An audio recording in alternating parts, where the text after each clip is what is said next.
Hello and welcome to another episode of That's Dota. Today we're going to be casting a game from the team matchmaking and we're going to be seeing inFate Gaming taking away Poland Stronk. I'm going to be Gus and today I'm joined by Mark. Mark, thanks for coming. 10 seconds to go. So we're coming in towards the end of the actual drafting phase and the 5 bans and seconds. picks, well the bans especially are pretty standard, but the picks coming out are something that's we haven't seen in a while, especially the Pudge, which I'm really looking forward to seeing. Yeah, I think quickly it's going to be probably tri-lane for Poland Stronk. They're going Ancient Apparition, Rubik, and Juggernaut. I imagine in the...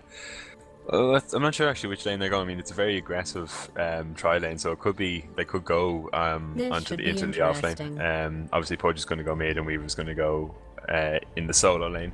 It looks like it's going to be a safe lane, tri-lane. Definitely, kind of taking a look down on the Radiant is more than likely to put this Viper mid with the offlane clock, and then they have a nice solid tri-lane down the way of the Lifestealer. But kind of introducing these two teams for inFate, Gwen or Mark, you can bring us through just the lineup here. Yeah, okay. We have Jakiro, Methy.int. On the Lich, we have Transin. I think they're all .ints actually. On Viper, we have Justice. On the Clockwork and the offlane, we're going to have BTB. And then picking up the carry role, we're going to have Ice Cube. Yeah, and a Lifestealer who I love seeing.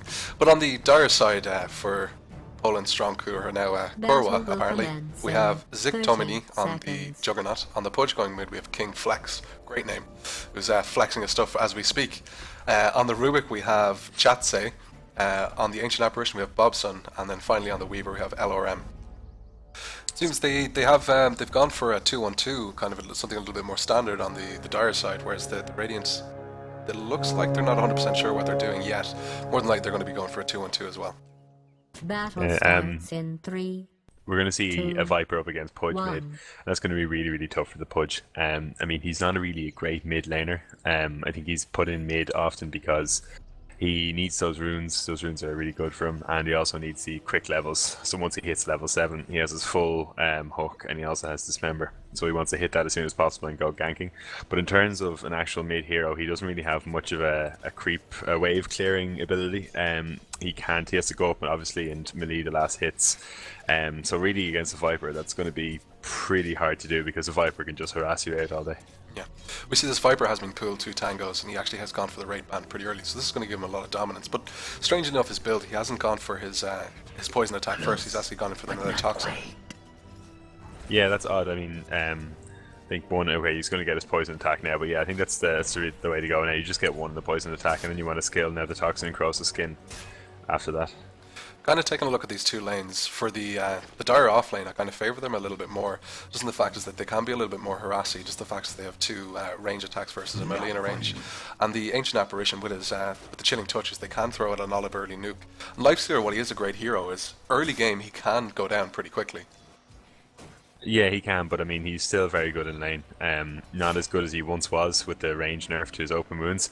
But I mean, Jakiro does have the sentry wards. And one's not placed in lane now, but there's one in his inventory. So I mean, once Jakiro gets a level 2 in Ice Path and then gets a level in Jewel Breath, there's going to be a lot of damage coming out from this team. Definitely.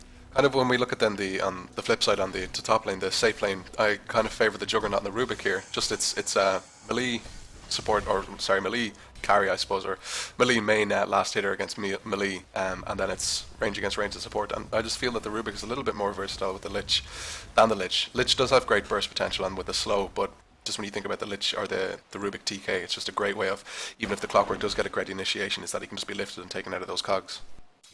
Yeah, I mean, Clockwork's going to be tough enough to gank. If he gets his cogs placed correctly. Telekinesis is nice, but I mean, I don't think they have enough stuns to chain a Clockwork to stop him cogging and getting out. And then with the Lich as well, their lane is going to be constantly pushed towards their tower, so they have even less of even less of a space to get to safety. And Lich is just such a strong laner as well. I mean, he can pretty much constantly nuke out Frost Blast as well. I'm going to see initiation here. This thing is though, there is a lot of damage coming out by the way the Juggernaut, but they're just going to scare him off. They're not going to get a kill here, unless he comes back in. Oh no, he's safe. They can't really turn this on him. The Juggernaut should be fine. He does have a salve, he has tangos, but he doesn't really need to worry about it. This is kind of think this is going to be the story of this lane. It's going to be a game of close deaths is just because they have so much damage potential to be coming out here, so much sustained damage with the Omni Slash, but if the Clockwork had it, if he'd really wanted, he could have power cogs out of that. Yeah, well, I don't know. I mean, I think he was all right to do because the cogs would have been too close to Juggernaut, so the two of them just would have been cogged in together. And I don't think the Rubik was a threat. The only real reason you cog there would be to stop the Rubik following up. But I don't think the Rubik was going to follow up anyway.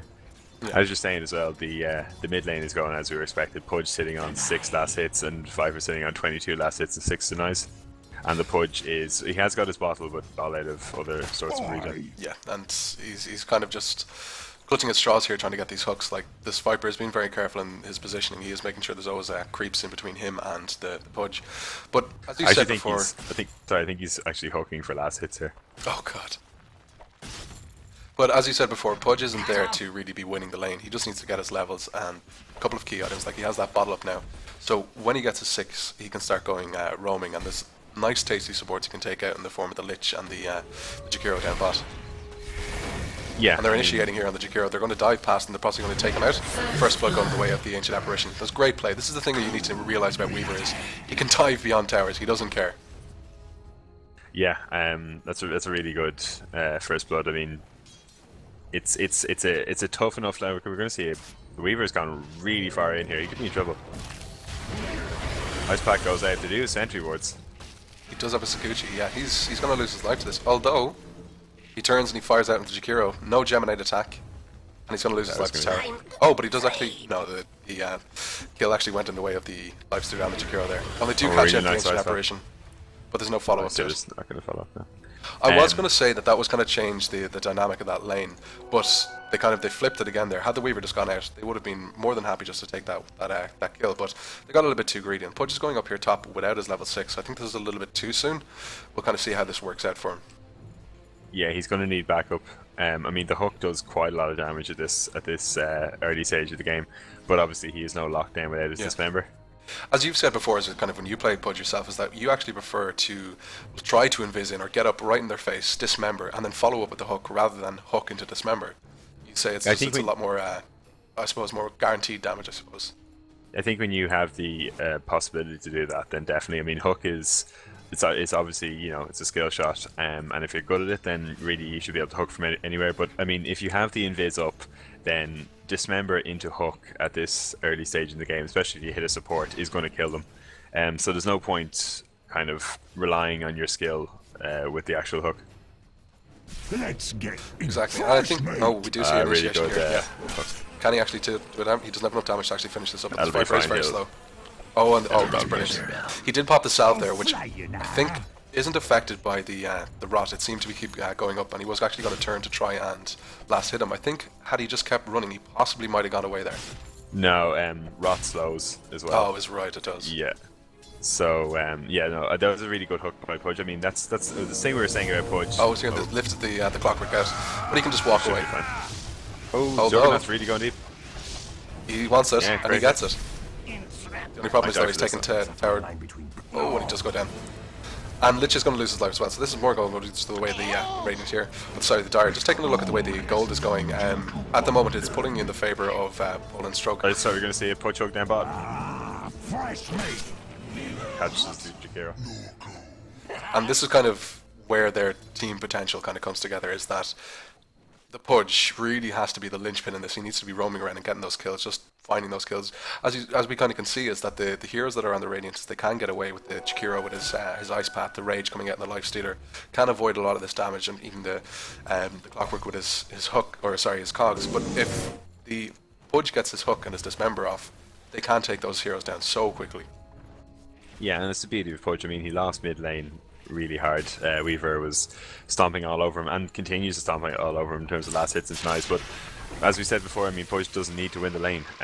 He needs to get level 7, and then it's up to him to make up his kind of early, his kind of a bad early start with good ganks, and that's exactly what King Flex is doing. Definitely. Like, you can take a look at kind of the scores, is that the Viper is 50 and 11 to... So we're going to see Weaver dive past the tower.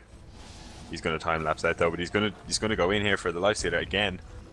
This is very risky. He has been caught out. He does manage to take down the life stealer, but he's possibly going to lose his life. He does pop a wand charge and he just gets out.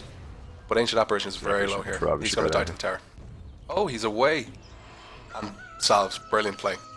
Very risky, but it paid off for them there. We did actually get a TP down from the Lich, so that's the Clockwork is on his own up top at the moment, so he is very susceptible to be ganked now. Secure really out of position here. The Lich just comes in. I think Weaver's going to go for this go. And he's right to. This is what Weaver needs to do. He can just pop out his Sakuchi now and just leave. Or, get more kills. Great awareness from the Ancient Apparition to throw that ult down there. And this is something scary. You do not want this to happen. You do not want a Weaver to ball out of control. And the Clockwork has been caught out of position. We do see the TK comes out along. Oh, he's cogged himself in. And this is, as you said earlier on, you don't necessarily want to cog him. He's cogged away from his tower, so he's caught. And the reverse cogs coming out by the way of the Ruby. This is great play coming out from the Dire side. And I kind of feel is that the Radiant, they are kind of crumbling a little here. And while that was happening as well, the Weaver picked off another kill on the Lifestealer. Yeah, this Weaver is starting to get really fed now. In this kind of scenario, with the fact that the Weaver is going so far ahead, and that's a disconnect there, hopefully there'll be a pause and a reconnect, but oh no, that's game. Wait, they paused, so... Okay, no, that's okay. okay. Well, myself personally, is like generally when I'm playing Weaver, I would go for a Lincoln Sphere, but I think the fact is that he's doing so well at the moment is that going straight Desolator or something like that would be a little bit more efficient. He's already kind of rolling at the moment. He's died once, but he has 6 kills. Getting that Desolator up will translate far quicker into kills than Lincoln's would. If he stays relevant early on, which is what he's doing at the moment, I think it's far more beneficial than building him to be late. When you kind of consider if the lineup that they have is that the Juggernaut, who he can be a mid-game wrecker as well, versus let's say the Lifestealer, who you've discussed about this before. He's kind of mid to late game, and the Viper, but if these two heroes, the Juggernaut and the Weaver, if they kind of build themselves a little bit more mid to early to mid game, is they'll be able to really capitalize on what they've done so far. Yeah, it's interesting in these two team setups that there's no really hard carry in any of the teams. I think Viper and Juggernaut are quite similar in terms of their carry potential. They both hit their peak around the mid game. I think then the next comes Lifestealer, who hits his peak a little earlier than Weaver, but he'll kind of carry it as well. He's a harder carry than the Viper and the Juggernaut, and then Weaver kind of probably comes last in terms of carrying it into the very end game. But I mean, they're all very similar in terms of how late they can carry this game. So yeah, I mean, it's hard to tell. I mean, there's something to be said about if you're up, then secure your lead by building defensively, build a defensive item, because you're already in the lead. Your damage should be decent enough. But I think it really depends on kind of how they want to take this. I mean, they can take it late if they want, but if they want to take it earlier, the Weaver now does have a pretty substantial lead. So yeah, I mean, an aggressive item like a Desolator or a Radiance or something. Yeah. Actually, he's gone for Perseverance, so he's going to go Lincoln's. Yeah. Just while they're in the downtime, we'll take a look kind of at the graphs. The way they're kind of looking at the moment it is heavily favouring Poland Stronk at the moment. Is that they're nearly 3,000 golden lead, and experience a game it's pushing up onto the 5,000. Now, as we looked at kind of the battles in the earlier game, like you can see around the 2 minute to the 4 minute mark, it was slightly in the favour of inFate, but then things kind of went downhill, and I think that's kind of when that Pudge started roaming about, when he got those kills. Same goes for the experience, is that the couple of mistakes and the dive down bot allowed the Weaver and the Ancient Apparition to kind of get a little bit of steam, and this kind of sent ripples throughout the rest of the team, is that the guys up top and the Juggernaut and the Rubik starting to get their kills. And I kind of feel though, if the Radiant, if they kind of settle down, if they kind of realise that this team can dive past towers and do a lot of damage, they should be able to pull themselves back in, get their farm up, and they should be able to turn that into kills. But it'll be interesting to see now when the game actually restarts how it goes. I suppose the one thing inFate have to their advantage is that their Viper is by far the it has by far the most last hits in the game. He hasn't really taken part in any team fights really. We haven't seen him getting any fighting really. So I mean, he's still there. He gets incredibly strong in the next probably 10-15 minutes. Is when he really hits his peak. It looks like he's going for Aghanim's first, which is I think there's a lot to be said for building a mechanism on Viper. Yeah. I think Aghanim's as a first item it's a lot of. It's very Sorry, greedy. we're gonna Like see a dive top. Chain Fall's gonna come out. It's gonna whiff though. You're gonna get the Rubik. but the big thing is that they do. The hook's got been skilled. Oh, he misses. That's unfortunate. They really would have liked to take out that Juggernaut, but a Rubik for the Juggernaut surviving it's a fair trade. But just going back to the Viper with the Aghanims, it's like fair enough. It does reduce the cooldown on that skill massively, but he can't support it enough to stun it or to sustain it. I kind of feel that you need to get something like a Yasha, something like drums, or something that's going to maintain it. Weaver's gone into the jungle here. He's going to find Lifestealer and Fest. So that's not going to save him.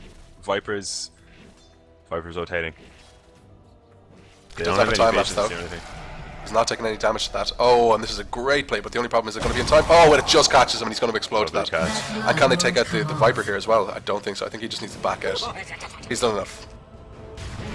Oh, and it's a great ice path. This Jakiro's been on the ball with his ice paths.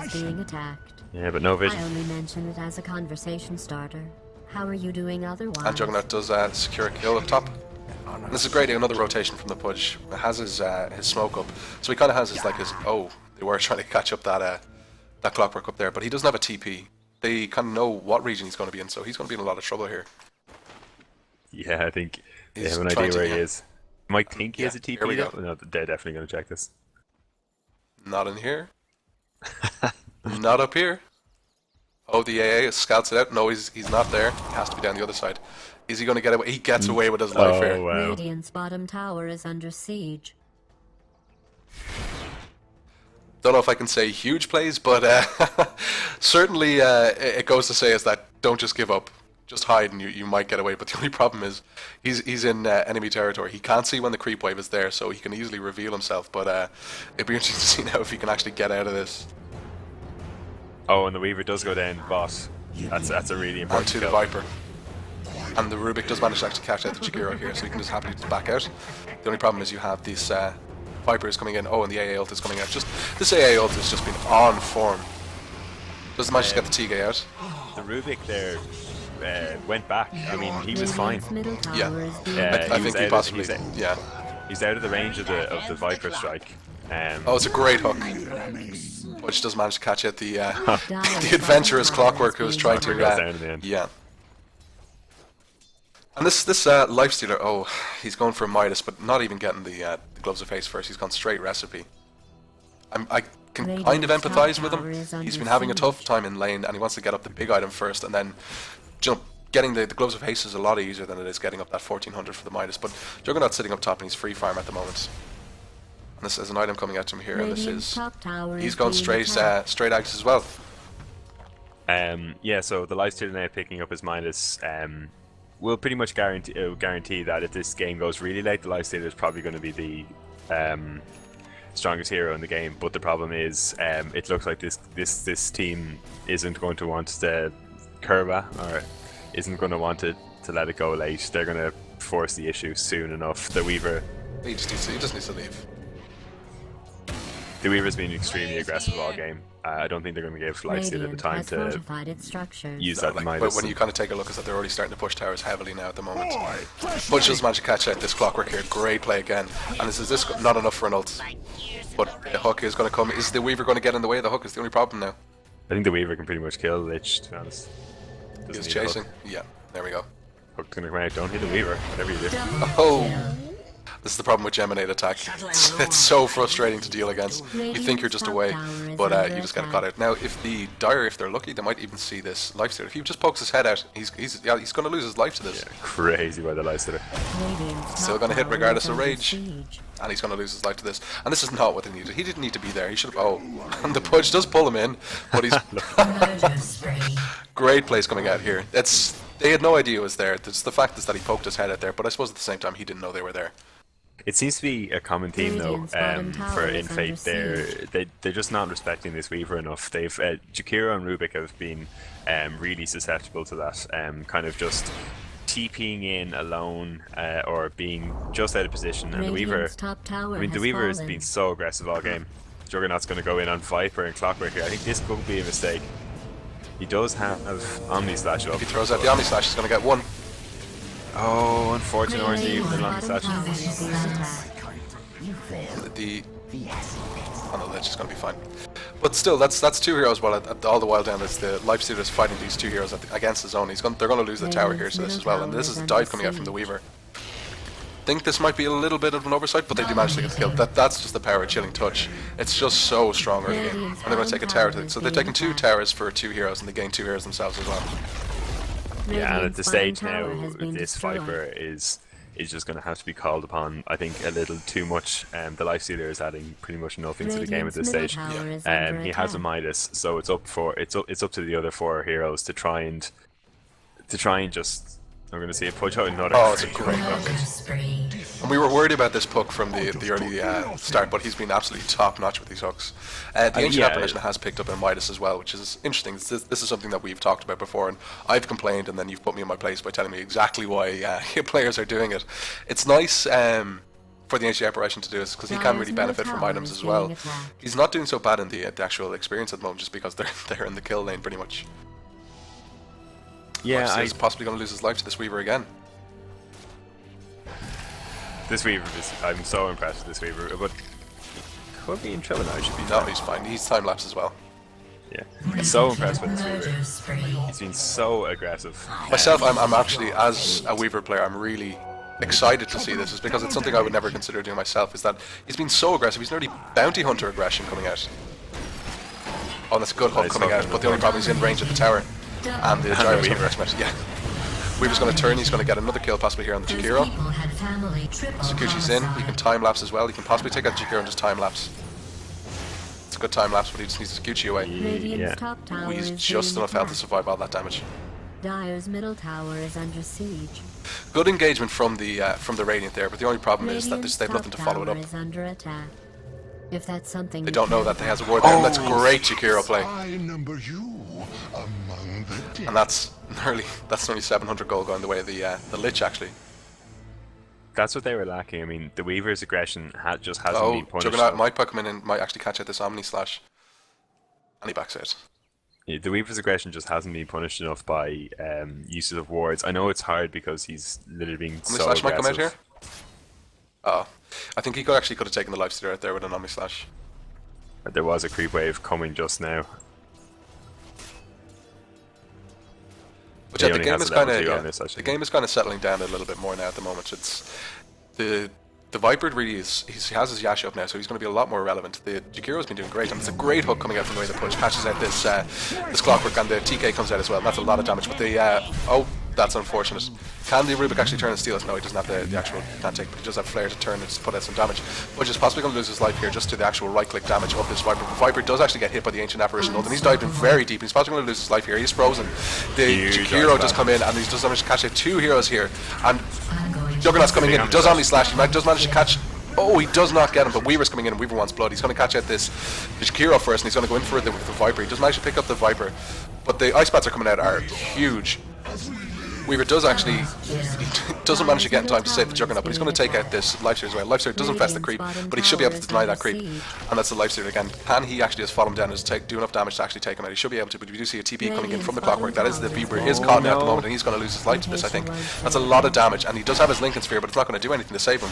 Oh, and the time lapse, that's a huge play, and he does have a full wander. He's going to dive back in to try and catch someone, but he needs to just leave. He doesn't know there's a vision there, but he just needs to play it safe, get out.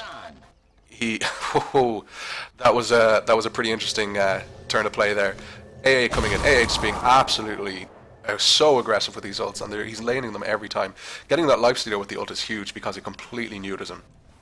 And there's this Weaver coming in, he's coming in again, he wants blood. He has a full 1 charge, he scouts it out with the bugs, he's coming in. He gets the Sakuchi damage off before the Rage. Rage is up now, it's too late.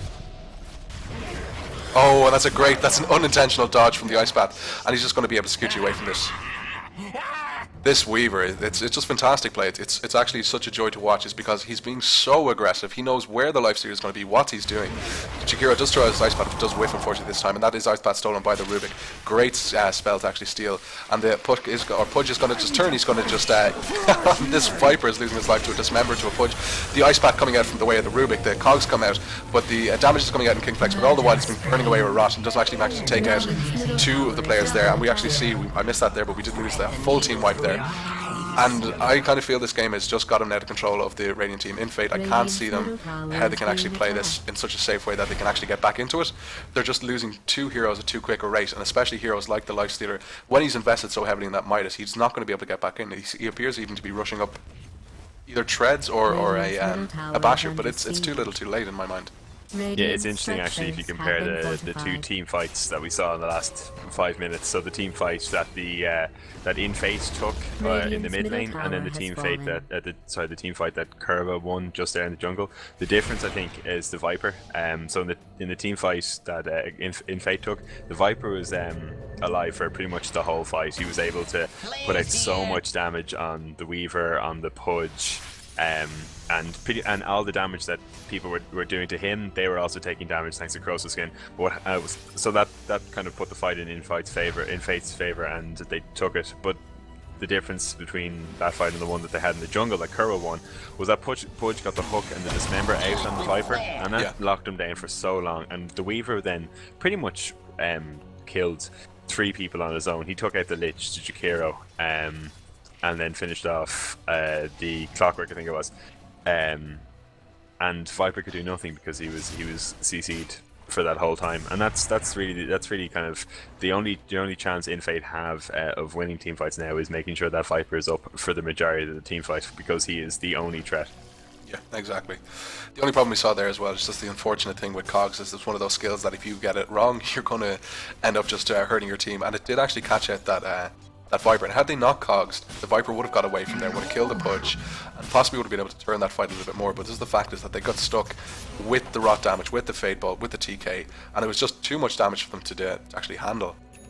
Like, rot shouldn't we be able to get that much damage off? It got, I'd say, nearly the full life of the actual the Clockwork Goblin here.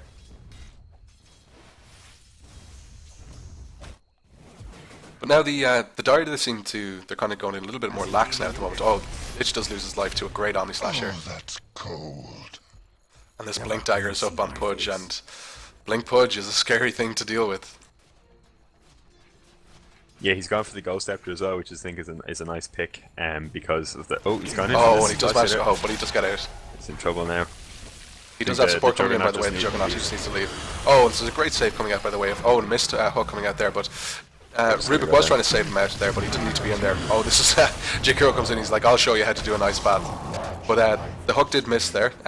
Don't know why Rubik's considering going this way. He doesn't have any way of actually surviving this unless he can get up and get to the side shop to get a TP.